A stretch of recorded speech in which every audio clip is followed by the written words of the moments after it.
Welcome to the MMA Fan Podcast. Ladies and gentlemen, I give you Stu and Blake.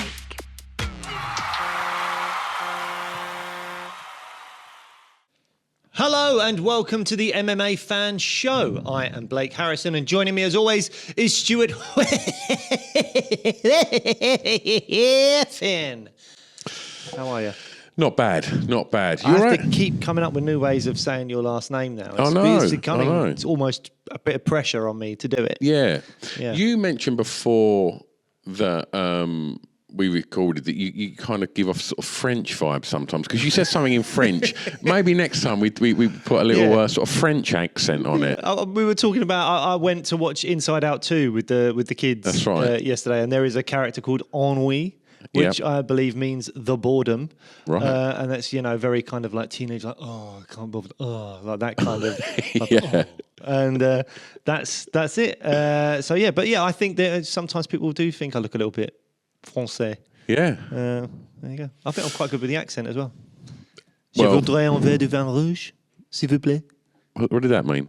Can I have a glass of red wine, please? All right. Oh, nice. I'm going to France next week. I remember that. Yeah, go on. So, Let's talk about our sponsors before we get on with today's show. Ferocious Fatwear. No one's going to find that funny except for us. Oh dear. Ferocious Fightwear, they're one of our sponsors. Before we do anything, take a note of this. We've got a discount code coming your way very soon, so listen out for that.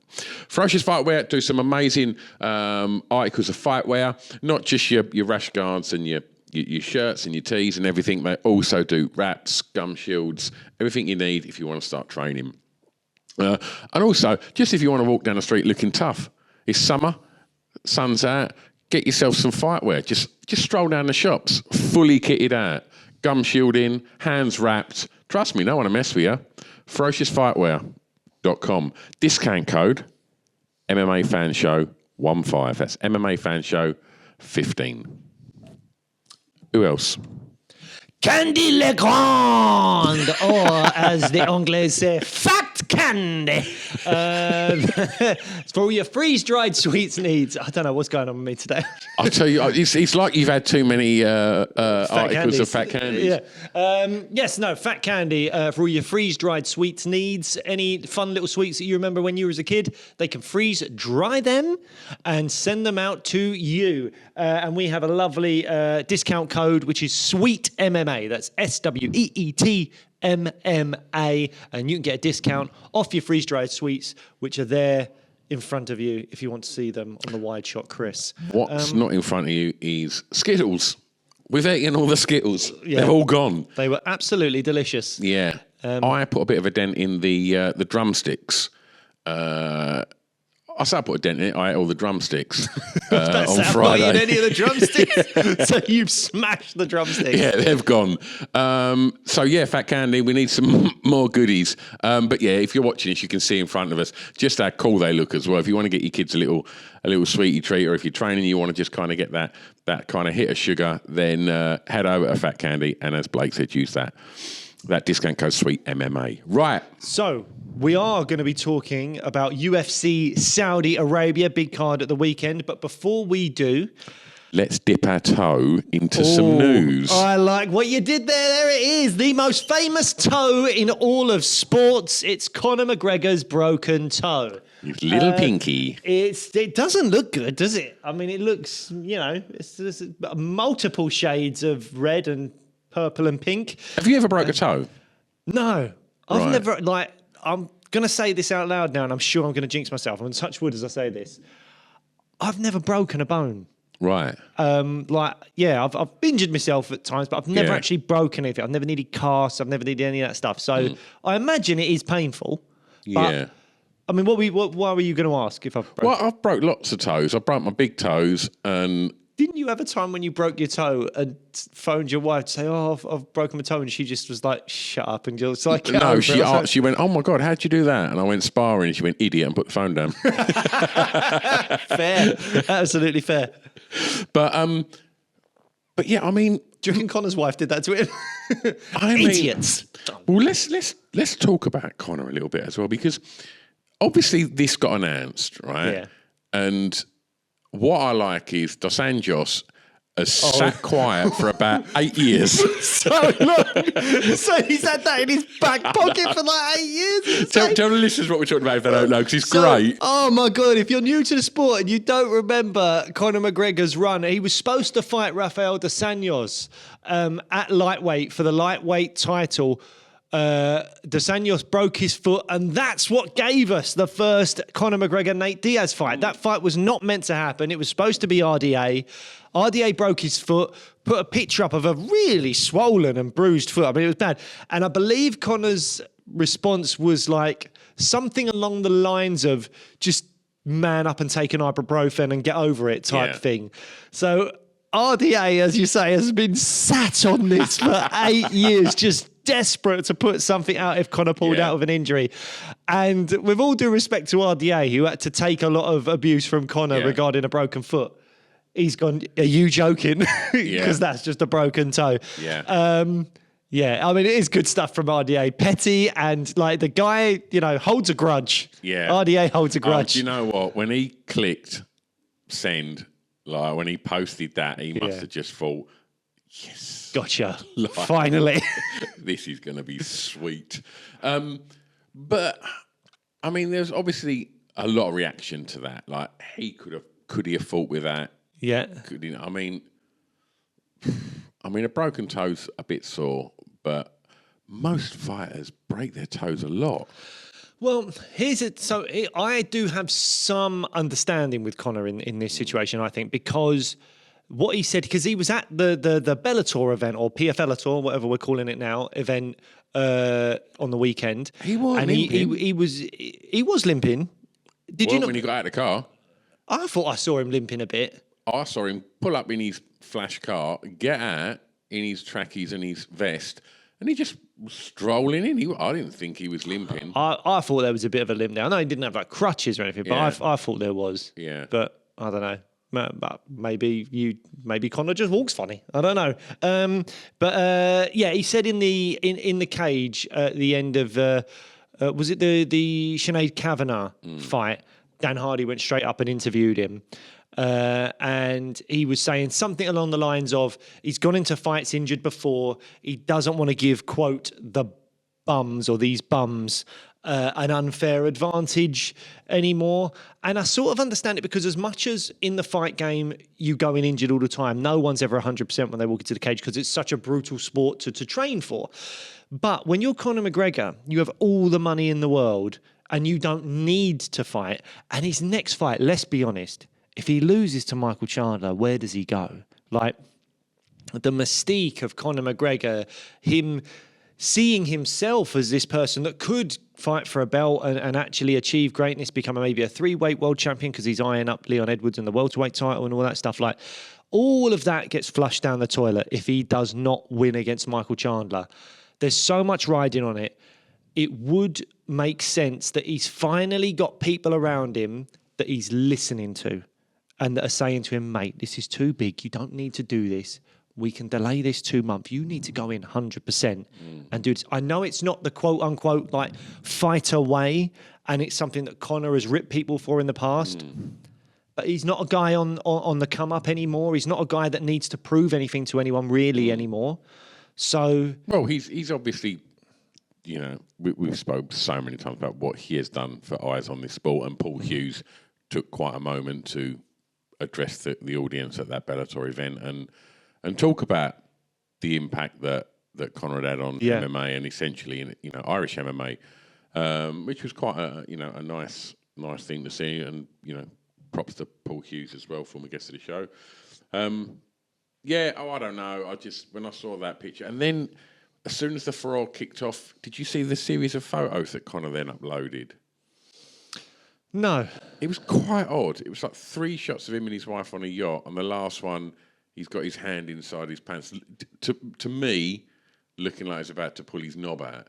It's quite odd, and I just thought, why would you post that? That's quite strange. But I guess that's what gets people talking, and he knows how to get people talking, and they're going to be talking about that. What are people saying about that then? Just, I don't know. Because it's like it gets people talking. But I'm like, I haven't seen this and I haven't heard it. But I'm like, I wouldn't know what to say with that. I was like, okay. It was quite odd. Like, and obviously people were like, is he doing what it looks like he's doing? And his missus is sort of laying on a sunbed, sort of like looking at him and sort of laughing. So yeah, I don't know. It looks like a paparazzi shot that he's uploaded. Like, so I don't know. There's never shortage of drama.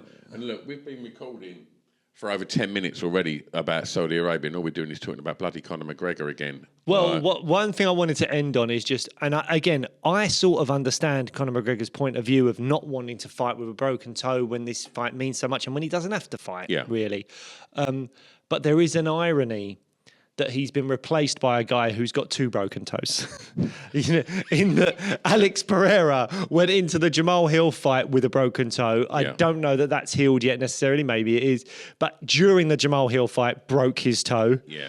And, is then in Australia with said broken toes and is now going to fight in Conor's place. Yeah. But obviously, I'm taking the mick a little bit there just because obviously Conor's only recently broke the toe. Alex Pereira's had a long time to heal up, so it's not necessarily the same thing. But there is an irony to the fact that the guy with 1 broken toe is being replaced by the guy with 2 broken toes. Yeah. Just speaking of Pereira quickly, did you see the footage of him sparring? My mind's gone blank. Tuivasa. Yeah, a while ago. Yeah. Oh, was that a while ago? I think so, yeah. Oh, right, yeah. I only saw that yesterday. So, I think it was during that Australia tour. He was doing like a tour of Australia, wasn't he? When he got the call to replace Conor. Yeah. Doing a tour of Australia. And one of the things he did, I think he had a little sparring thing with Tuivasa. Maybe he's testing out heavyweight. Oh, yes, please. Right, come on. Before we do anything, though. Oh, yes. We need to talk about this. Prize Fighter, London, July the 20th. Cage Warriors. Yes, we don't want to say too much yet, but we're going to be doing something very exciting, hopefully on Wednesday afternoon. We're just kind of waiting for the full kind of exact timings of everything. But Wednesday afternoon, it looks like we might be doing something very special. And hopefully Cage Warriors have announced this by now. Otherwise, we're going to have to edit this clip out, Stu, Chris. We might be doing the draw. So Cage Warriors prize fighter in London on July 20th is going to be really exciting. They're going to have 6 fighters in the bantamweight division going into a tournament. There's going to be 2 semi-final fights and a reserve fight, and the draw will dictate who's in what fight. Not only will they do that semi-final, but the final also will take place on the same night. Getting back to old school kind of UFC days, it's going to be, 2 rounds, and a 3rd round if necessary, kind of like Ultimate Fighter rules. And then they will go into the final. The winner of the tournament on that one night will walk away with £50,000. And on top of that, they have the potential to win a further £20,000 in bonuses. Because if they can predict how they win their fight in both the semi-final and then in the final, they get an extra 10 grand for every prediction they get right. So if one of them goes in and says, I'm going to win by flying knee, and they get it, that's 10 grand. Then they win the final by something else, I don't know, spinning heel kick, and they get it. Not only do they win 50 grand, they win 20 grand in total for those 2 picks, and they're going to fight the bantamweight champion of the world, not on the same night, on a different night. But all of that stuff, really exciting. It's so exciting, and that huge opportunity to make life-changing money for fighters that competing at this level before they get into the bigger money in the likes of UFC, and obviously she's going to put them on the radar of the UFC as 100%. Well. A big win here, and I love if you can call how we're going to do it. And you do that, there's more money. All that does is just fuels you to give the fans something really exciting to watch because they're going to go looking for it. And I love it. I used to that money could be life-changing for fighters of this level as well. It's a huge sums of money. So, of course, you're going to be spamming flying knees and spinning heel kicks and whatever it is to get your extra 10K. I mean, that'd be fantastic. Absolutely. So really exciting to watch. And it looks like we're going to be trying to live stream all of this. Yes, two old men that have no idea how to work technology are going to try and live stream this draw because Cage Warriors, rightfully so, are trying to make this as independent as possible. So they're trusting us to put together this draw. Hopefully that has already been announced. Hopefully. And hopefully we'll have a proper, knowledgeable commentator that knows how to broadcast MMA. Hopefully Cage Warriors commentator and an all-round top lad and former guest of the show, Brad Walton, will be in the studio as well, overseeing what we're doing. It'd be nice to have a representative from Cage Warriors in this very studio as we do that draw. So what I would say is make sure you subscribe to us on YouTube, because that's where we're going to be streaming it, hopefully. And follow us on the socials, and we'll give you plenty of details as to where you can watch that live draw.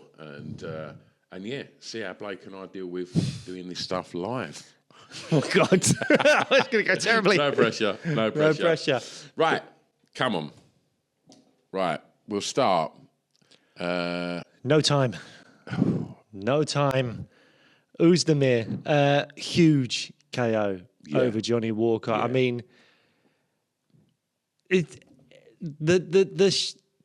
Johnny Walker is one of those fighters that is like, if he wins in spectacular fashion. But if he loses, he really loses in spectacular fashion, doesn't he? When you think about like the Jamal Hill knockout, I'm sure there's one or two others as well that are escaping me now. And then this one as well, like he really does. Was it Khalil Roundtree? Might have been, might have been Khalil Roundtree. He does get knocked the hell out, doesn't he? When he gets knocked out bad. Oezdemir, huge KO. I found it slightly odd at points with Johnny Walker, and I don't know if you can recall any of this, but Walker clearly got like rattled a little bit early, but I felt like he was still very much with it because he was fighting back and moving away and doing all things. But it seemed all very laboured, and he kept doing this thing of like pulling snot out of his nose or something, and there was even a moment where he sort of tripped back against the fence and he got up, but he got up really like slowly against the fence. And I don't know if something was going on there. Maybe I'm reading too much into it. Maybe he was just more rattled than it looked like he was even earlier on. Yeah. But to me, it looked like either something was going on or he didn't realise how much danger he was in. And he was sort of doing a Johnny Walker thing of being really lackadaisical and chilled, to the point where out of nowhere he might throw a flying knee or something like that.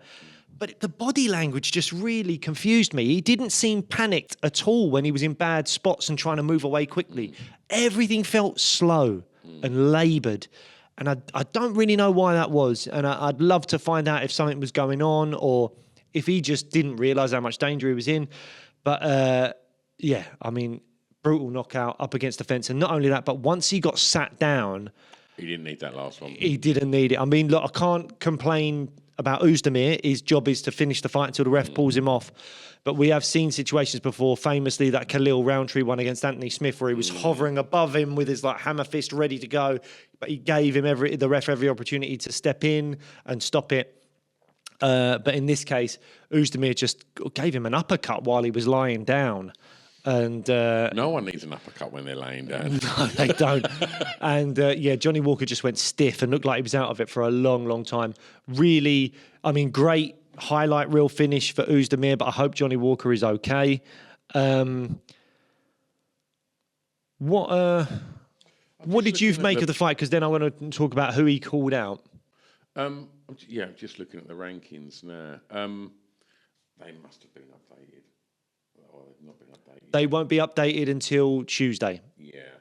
I thought it was a really fun fight. Like, Johnny Walker's always in fun fights. Like you say, he either wins in spectacular fashion or loses in spectacular fashion. So that always makes for somebody you want to watch fight because someone's going to come out of there looking great. And Oezdemir, I thought, really showcased the power that he's got as well. And I don't know if Johnny Walker underestimated that because Oezdemir's record, you know, he's been hit and miss over the years, hasn't he? And you know, he's on a bit more of a roll of it now. But yeah, I don't really know what's next for Johnny Walker. I think like he's just going to be sort of maybe rattling around the end, the sort of tail end of the top 10 really. And I think, is he going to be that sort of gatekeeper fighter? I don't know. Maybe. I mean, he's someone that I think. I kind of think, look, I don't see him ever fighting for a belt. I don't think he has a consistent run into the top 5 or anything like that. But he's someone that is fun. Like, you can kind of put Johnny Walker up against most people and it will be an interesting fight. Whether he gets knocked out, they get knocked out, especially if it's a striker. And so I just think you keep him around. You can give him to sort of whoever. Okay. And it doesn't massively matter. I mean, Carlos Ulberg is... What's Carlos Ulberg doing? He's out of the fight, isn't he, at 3:03? Yeah. I don't know what he's out for and how long he's out for, but Carlos Ulberg, Johnny Walker makes all the sense in the world because that could give Carlos Ulberg a fantastic knockout on his highlight reel, which he's got plenty of, but against someone with a bit more of a name, known in the sport, it would catapult him probably just into the top 10 if Johnny Walker ends up 9th. I think that makes a lot of sense for Johnny Walker. In terms of Volkan Oezdemir, he called out Jan Blachowicz and Jamal Hill. As far as I'm aware, Jamal Hill's injury is bad, and he's going to be out for a long time. Right. Jan Blachowicz, I believe, is also injured, but I don't know how long for. So depending on how long the injury is and how long Volkan's happy to wait, Jan Blachowicz would make a lot of sense. That could be really fun. But if Oezdemir wants to get in there quickly and keep the ball rolling, because I think he's on a decent little win streak now, Oezdemir, if I'm not mistaken. Look that up, the win streak he's on. But I think one good fighter for him might be Alexander Rakic. Because Alexander Rakic lost to Volkan Oezdemir way back It's only 2 fights. He's got the win over Walker and Guskov.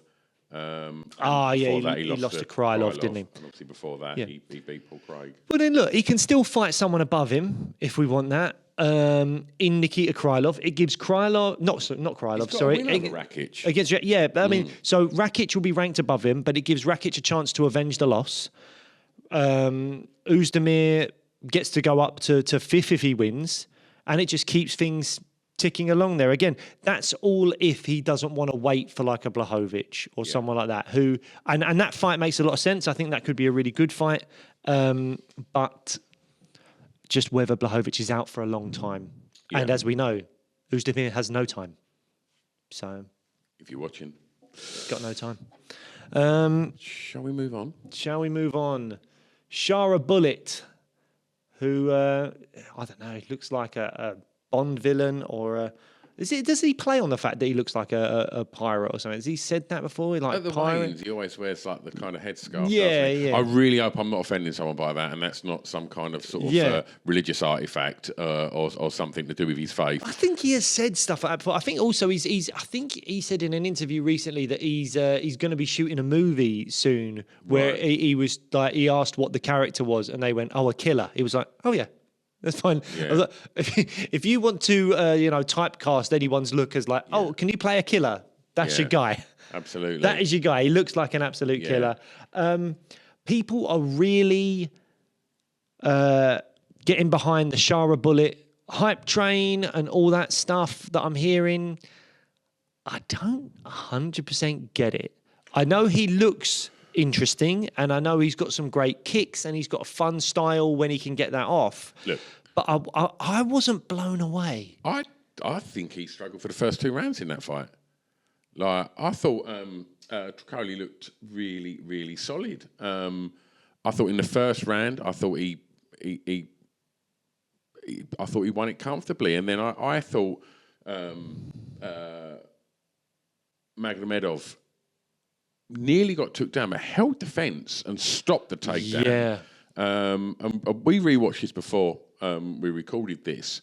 And we're not going to question former guest of the show, Mark Goddard, but maybe, it was so blatant and it did stop the takedown. Yeah. He did get the takedown, not that long after that. But I think he just gassed out a little bit in the 3rd round, I think. And I think... Who, Tricoli? Yeah. And, and then... that was all that was needed because, to me, it looked like Magomedov's cardio was good, and his striking's decent. But since then, Bo Nickal's piped up, hasn't he? Yeah, but can we pause on the Bo Nickel thing for a second and just really just put the performance into perspective a bit more? Because there might be people shouting at their phones or TVs or whatever it is when they're watching this about our, lack of, over enthusiasm about Shara Bullett's performance. And I think it's really important to point out here the journey that Tricoli had to the octagon.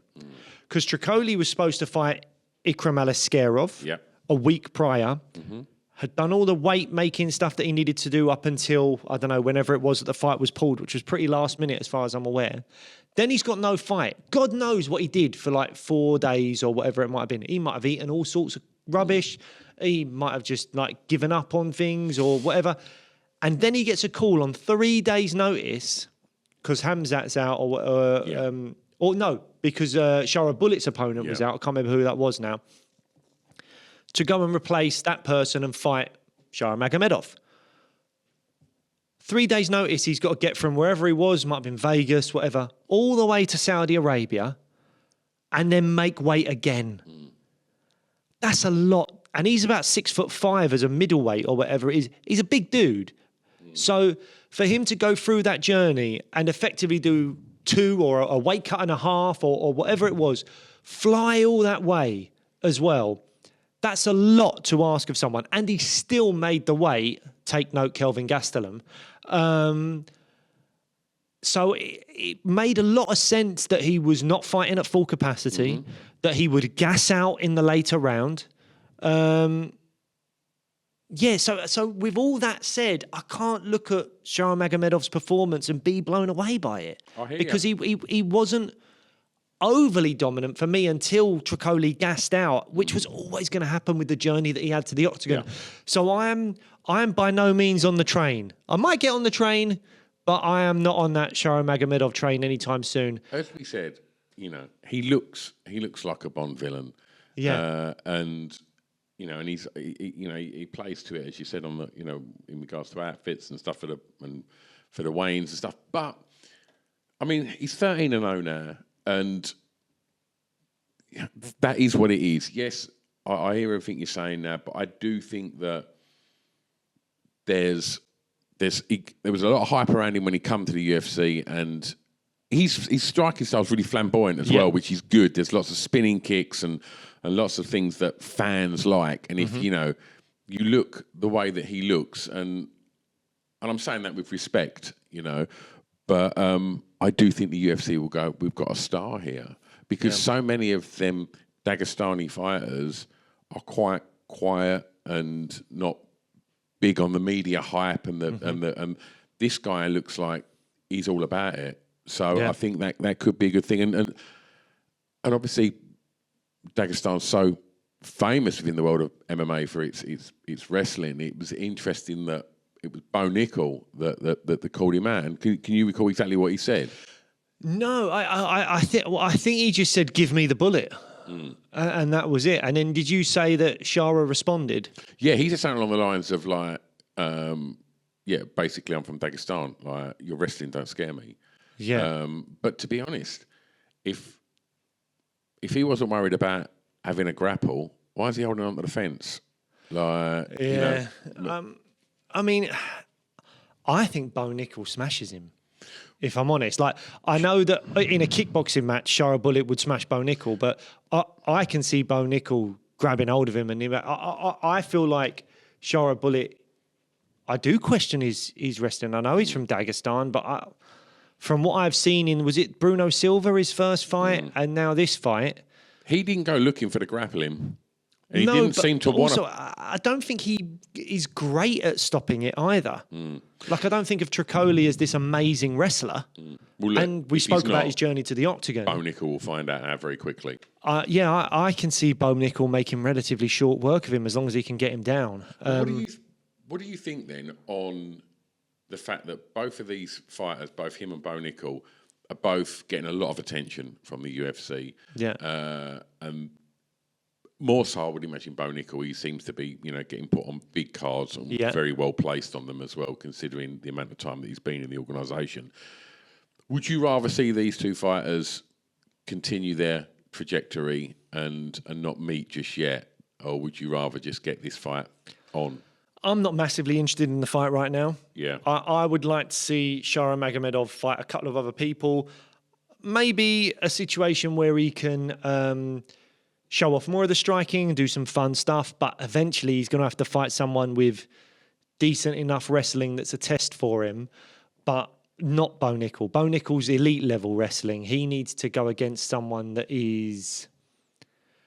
I don't know. I can't pick a name off the top of my head, but I don't want him to fight a ranked opponent yet, and I don't want him to fight anyone that is a superb wrestler or anything like that. I think he needs to ease into it. Whereas Bo Nickel, I'd be quite happy to see Bo Nickel be thrown in the deep end a bit. Yeah. I'm like, there's so much buzz about you and all this stuff. You talk the talk. You've got the credentials as a wrestler.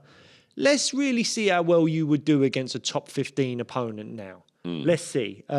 So I'm interested with Bo Nickel, but less so with Shara Magomedov at the moment. Things could change.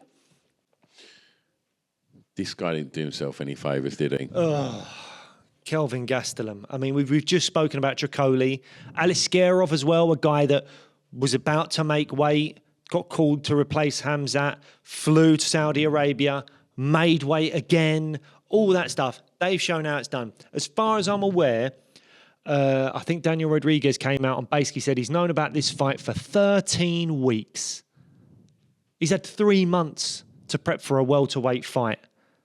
And it seemed like he just couldn't be bothered. If you've not seen the fight was at middleweight. The fight ended up at middleweight. He did a full kind of, we got a moth in the studio.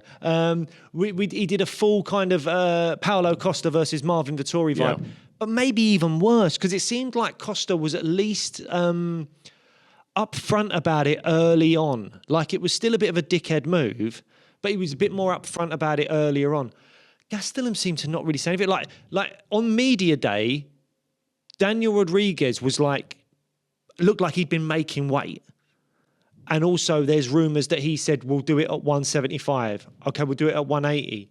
And Gastelum's like, nah, just 185, thanks.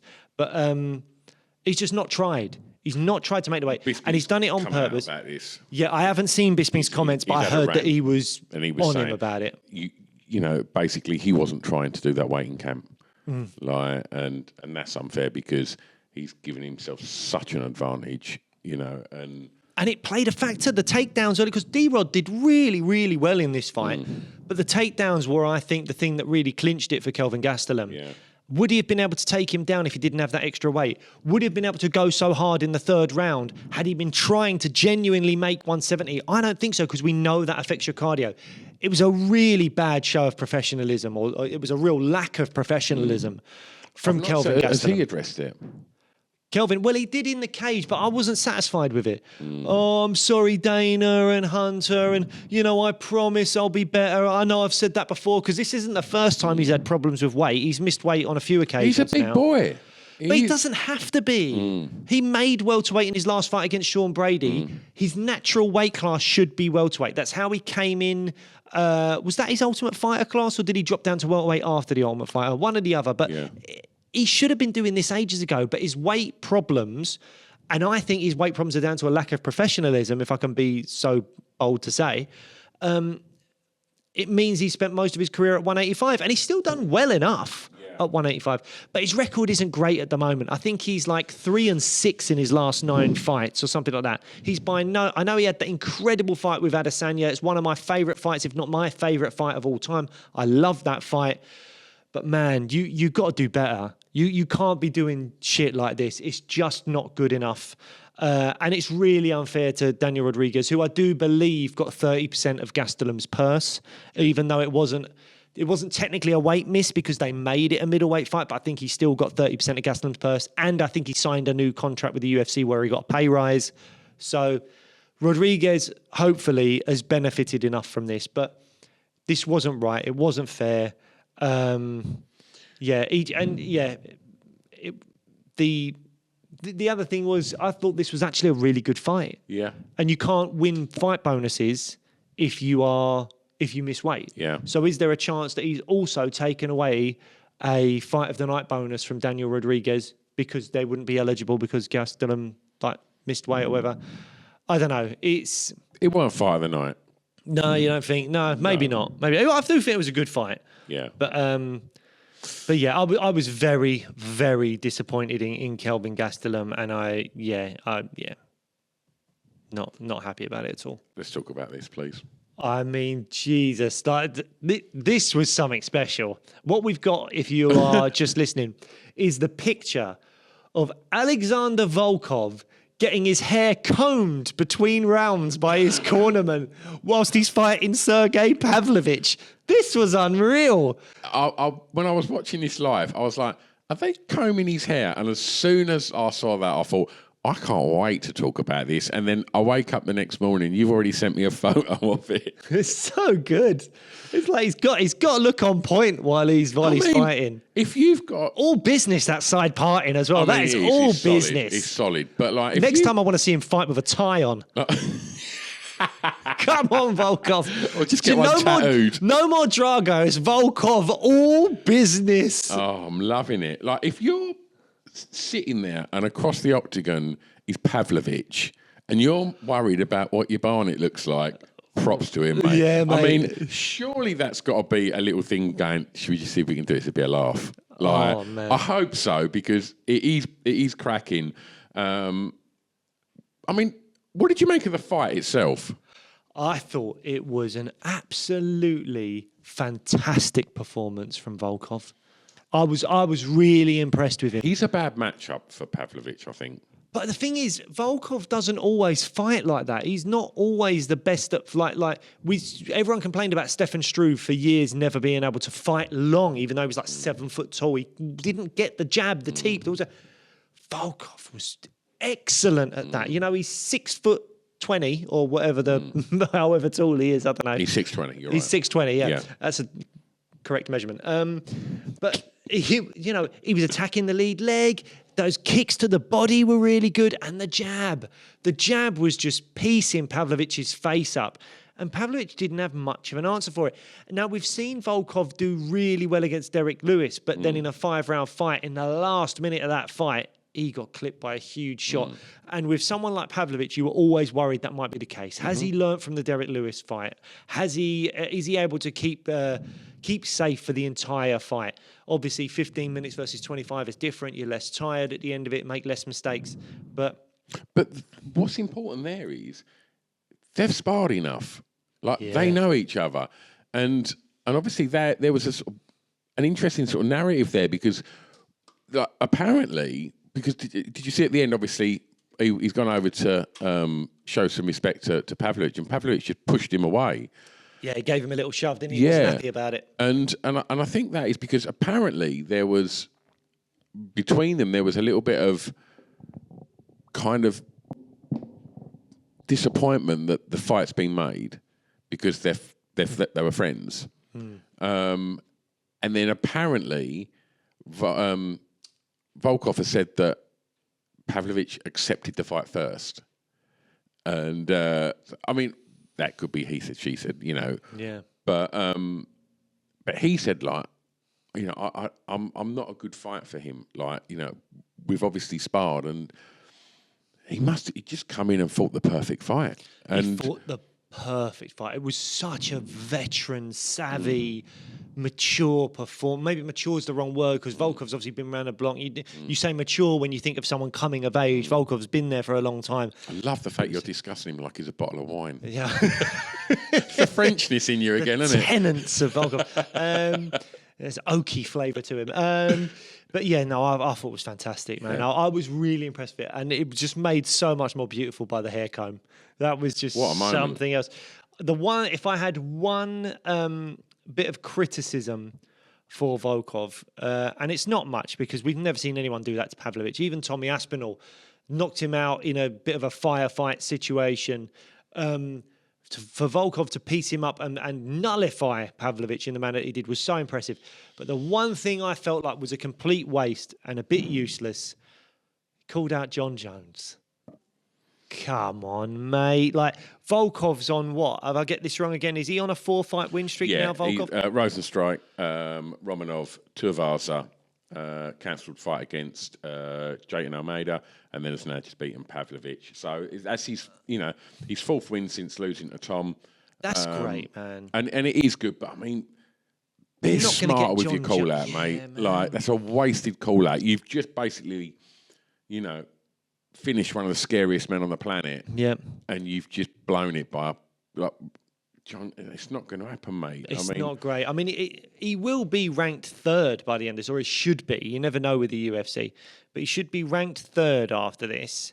Obviously, Aspinall's fighting Blades in July for the interim belt. Stipe versus John Jones will happen, as much as it's ridiculous. Who does that leave him with? Cyril Gahn. Could be Cyril Gahn, yeah. That's a rematch. Obviously, Gahn kind of pieced him up years ago in quite a boring fight from what I remember. Does he go after Cyril Gahn again, get that one back? Could make sense. Jailton Almeida is there after getting... Is he going to want that there? Because if he's theoretically going to be ranked third, Almeida's ranked seventh. I suppose in that division, anyone in that top 10 can knock each other out, can't they? And I suppose if fights are tied up and he wants to be active, I mean... I suppose, is Gahn going to fight in September is the question, because the Paris card will happen. Yeah, Gahn's got to be on that card.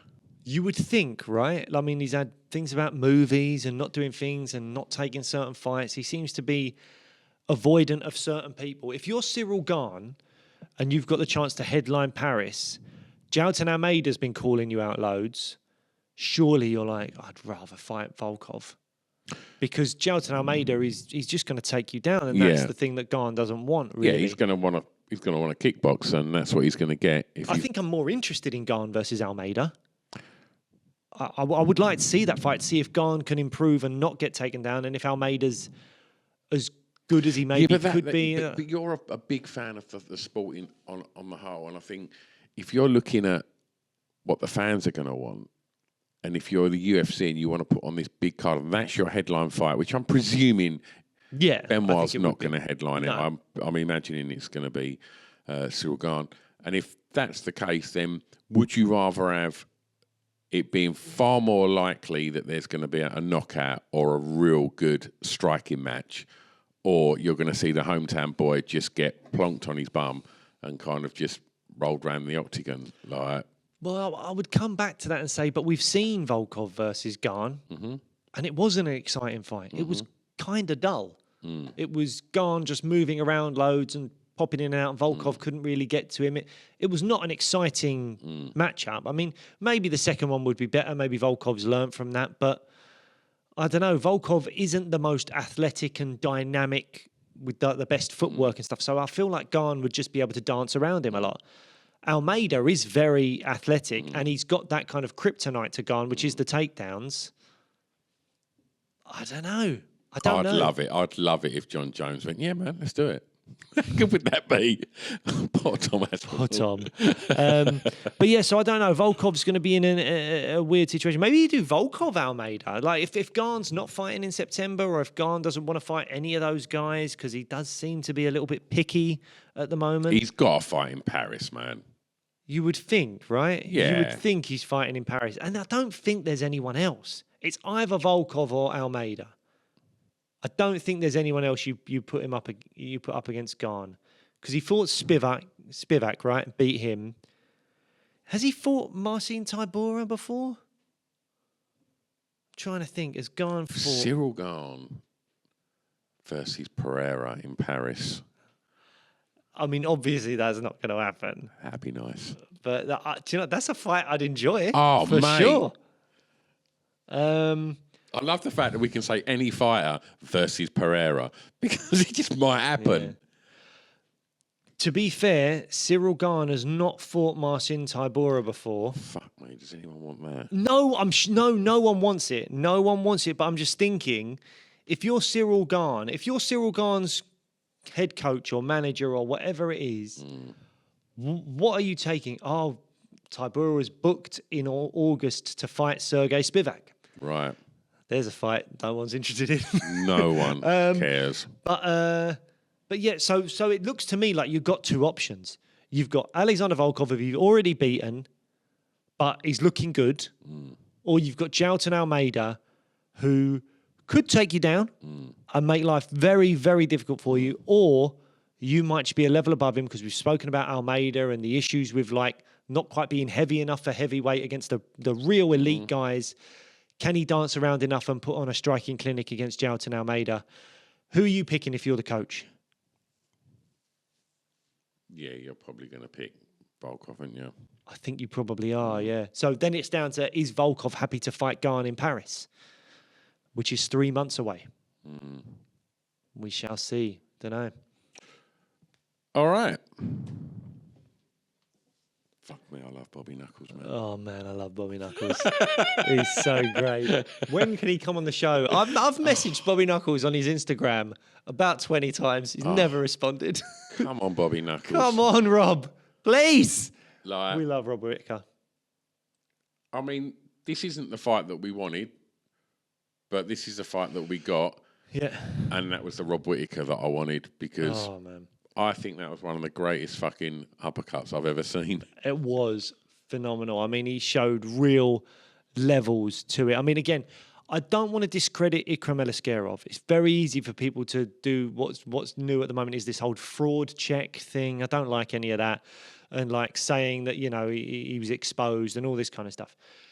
Ikram Eliskerov is a really good fighter. He had to do what we said Tricoli did in a way. Not quite as bad as Tricoli had it, but he was making weight for Tricoli, and he was preparing for a 3-round fight against a guy that we saw fight Shara Magomedov.